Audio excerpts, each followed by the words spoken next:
ಹಾಗೇನಿಲ್ಲ ಸೌಕಾರ, ನಾನು ಮನೆ ಕರಡೆ ಹೊರಟಿದ್ದೆ.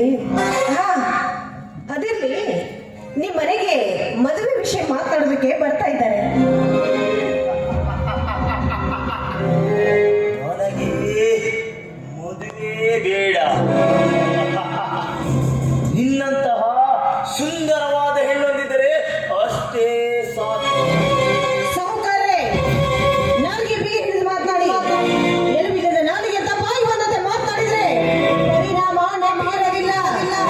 ನಾನು ಹೇಳಿದ ವಿಷಯ ನನ್ನ ಮೈದನಿಗೂ ನಿಮ್ಮ ತಂಗಿಗೂ ಮದುವೆ ವಿಷಯ ಮಾತಾಡೋದಕ್ಕೆ ಬರ್ತಾರೆ ಅಂತ.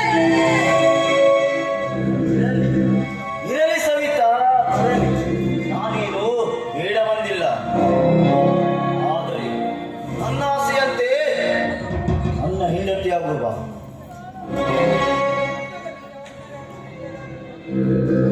ಸಹಕಾರೆ, ಏನ್ ಮಾತನಾಡ್ತಾ ಇದ್ದೀರಾ ನೀವು? ಮೈ ಮೇಲೆ ನಿಮಗೆ ಪರಿಜ್ಞಾನ ಇದೆಯಾ?